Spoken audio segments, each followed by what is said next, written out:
कलयुग के इस माहौल में मैं इस आध्यात्मिक ज्ञान गंगा वीडियो में मनुष्य के मार्गदर्शन और जन कल्याण की बातों को बताने जा रहा हूँ। जो मनुष्य पूरे गुरु के मार्गदर्शन में अपने अंदर ईश्वरीय गुणों को जागृत कर लेता है, वह अंत में स्वयं मनुष्य के रूप में परमात्मा बन जाता है, सच्चा परमात्मा का पुत्र बन जाता है। मनुष्य के शरीर में रहने वाली वह परम आत्मा पिता और पुत्र दोनों ही है। ईसा मसीह जब तक शरीर में रहे उन्होंने अपना काम किया और बाद में शब्द में आकर मिल गए जहाँ से वे आए थे। अगर जीसस क्राइस्ट की सर्वव्यापी आत्मा यानी शब्द जो परमात्मा के साथ था और खुद परमात्मा था, सीधे ऊपर से ही मनुष्यों की सहायता कर सकता था, तो फिर जीसस क्राइस्ट को भी शरीर धारण करके इस दुनिया में आने की ज़रूरत नहीं थी। अगर जीसस क्राइस्ट को शरीर धारण करके आने की ज़रूरत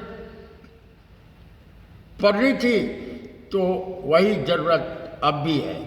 जीसस क्राइस्ट की आत्मा सर्वव्यापी आत्मा भी थी। जब तक मनुष्य का रूप धारण नहीं करती वह मनुष्य को रास्ता नहीं बता सकती।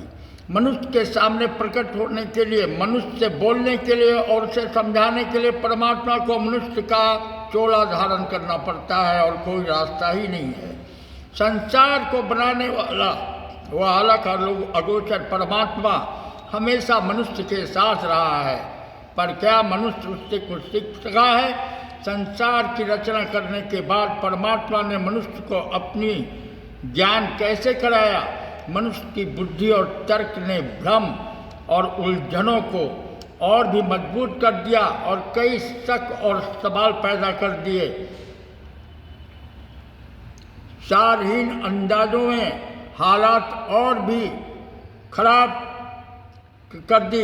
यह ज्ञान केवल मनुष्य ही दे सकता था।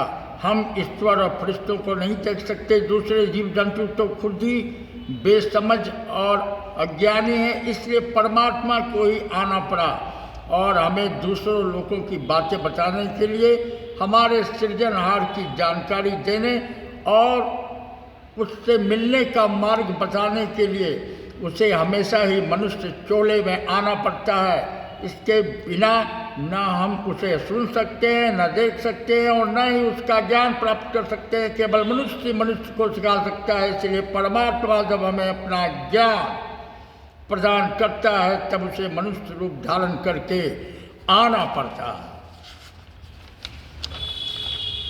जीसस क्राइस्ट ने कहा कि मैं और परमपिता एक हूँ, यानी कि मैं ही अल्फा और ओमेगा हूँ।